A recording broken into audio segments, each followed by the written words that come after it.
2024년 11월 30일 토요일 매일 성경입니다.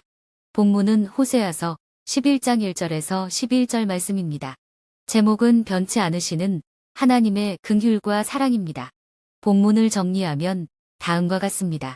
하나님은 패역한 이스라엘 백성을 징계하시면서도 그들에 대한 사랑을 결코 포기하지 않으셨습니다. 호세아는 이스라엘의 회복을 향한 하나님을 사랑을 보여줍니다. 이스라엘은 끊임없이 하나님의 은혜를 저버리고 죄를 범하며 그 길을 고집했지만 하나님은 변함없는 사랑으로 그들을 회복시키실 것을 약속하셨습니다. 우리는 오늘 말씀을 통해 언약 백성을 향한 하나님의 사랑은 무엇인지 살펴보겠습니다. 이를 위해 말씀을 자세히 들여다보겠습니다. 먼저 1절에서 4절 말씀입니다. 자녀처럼입니다. 하나님은 이스라엘을 내 아들이라고 부르십니다. 하나님은 애굽에서 이스라엘을 당신의 아들로 불러내셨습니다. 출애굽 사건은 이스라엘을 양자 삼으신 아버지의 사랑을 보여줍니다. 이스라엘이 제 힘으로 서지도 못할 때 하나님은 그들의 걸음을 가르치고 팔로 안아 돌보셨습니다. 그런데도 이스라엘은 처음부터 어긋나 아버지의 보호와 인도를 거절하며 바알을 따랐습니다. 하나님은 사랑의 줄로 그들을 이끌며 아끼고 잘못을 고쳐주려 노력하셨지만 이스라엘은 이를 깨닫지 못하고 점점 더 멀리 달아나기만 했습니다. 하나님께서 부를수록 멀리 떠나는 아들을 바라보며 아버지 하나님의 마음은 그들을 참고 기다리며 아파하셨습니다. 다음은 5절에서 7절 말씀입니다. 이스라엘이 겪을 징벌입니다. 사랑을 거절하고 자기 길로 가는 백성을 징계하십니다. 하나님께서 종되었던 이스라엘을 구속하시고 사랑으로 길러주셨지만 그 사랑을 거절한 이스라엘은 다시 노예 상태로 돌아가게 될 것입니다. 돌아오기를 거절하고 애굽을 찾는 이스라엘은 결국 앗수르의 종살이를 피할 수 없습니다. 그들의 계획은 실패로 끝나고 결국 멸망에 이르지만 끝내 하나님께 돌아오지 않았습니다. 이스라엘의 멸망은 그들의 죄악 때문이지만 근본적인 원인은 회개를 거부했기 때문입니다. 하나님의 간절한 마지막 호소에도 그들은 아무런 반응을 보이지 않았습니다. 이처럼 수많은 기회를 저버린 이스라엘은 결국 하나님의 징벌을 받을 수밖에 없었습니다.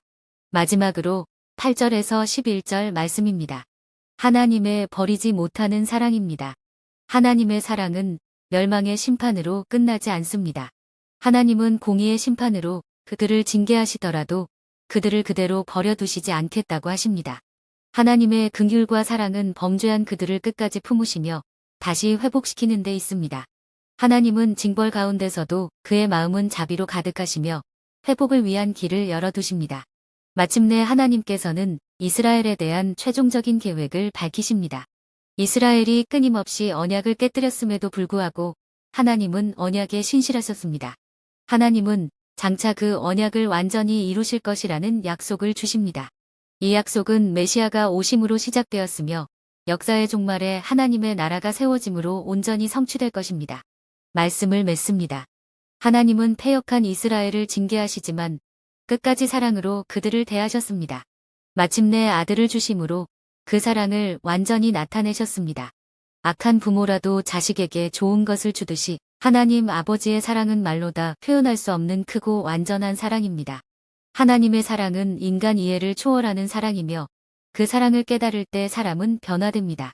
우리가 하나님께 드릴 수 있는 가장 큰 응답은 하나님의 사랑과 은혜를 깊이 인정한 묵상을 위한 질문입니다. 우리는 하나님께서 징계 가운데서도 끝까지 포기하지 않으시는 하나님의 사랑을 어떻게 깨닫고 하나님의 사랑에 어떻게 응답할 수 있나요? 묵상 적용과 실천입니다. 먼저 하나님의 징계는 종종 부정적으로 받아들이지만 그러나 하나님의 징계는 회복을 위한 과정입니다. 이스라엘이 실패한 이유는 하나님께 돌아오지 않은 데 있습니다. 우리는 하나님의 사랑이 징계 가운데서도 우리를 더 나은 방향으로 이끄시는 목적이 있음을 이해해야 합니다. 사랑은 무조건적인 수용이라는 편견을 넘어서 진정한 사랑은 성장과 변화를 이끄는 사랑임을 깨달아야 합니다. 다음은 하나님의 사랑을 깨달은 후 우리의 반응은 단순한 입술의 고백에 그치지 않고 행동으로 이어져야 합니다. 깨달은 사랑에 대한 응답은 삶으로 나타나야 합니다. 삶의 변화를 추구하는 용기가 필요합니다. 회개는 죄의 사과가 아니라 나를 새롭게 만들기 위한 사랑의 초대입니다. 우리는 실패와 실수 속에서도 다시 일어설 수 있는 용기를 주시는 하나님의 사랑을 경험할 때 우리는 더 강해지고 성장할 수 있습니다. 마지막으로 우리는 일상 속에서 용서, 사랑, 희망을 전하는 존재가 되어야 합니다. 사랑을 실천하는 삶은 말로만이 아니라 우리의 행동과 태도로 보여져야 합니다. 주님의 사랑을 본받아 다른 사람을 긍휼히 여기고 섬기며 살아가야 합니다. 기도드립니다. 하나님 아버지, 우리의 연약함 속에서도 끝까지 사랑해 주셔서 감사합니다. 우리가 징계를 통해 자신의 허물을 깨닫고 회복의 길로 나아갈 수 있도록 도와주옵소서. 주님의 사랑을 깨닫고 매일의 삶 속에서 그 사랑을 실천하게 하소서. 우리의 마음을 변화시켜 서로 사랑하고 용서하는 삶을 살게 하옵소서. 예수님의 이름으로 기도드립니다. 아멘.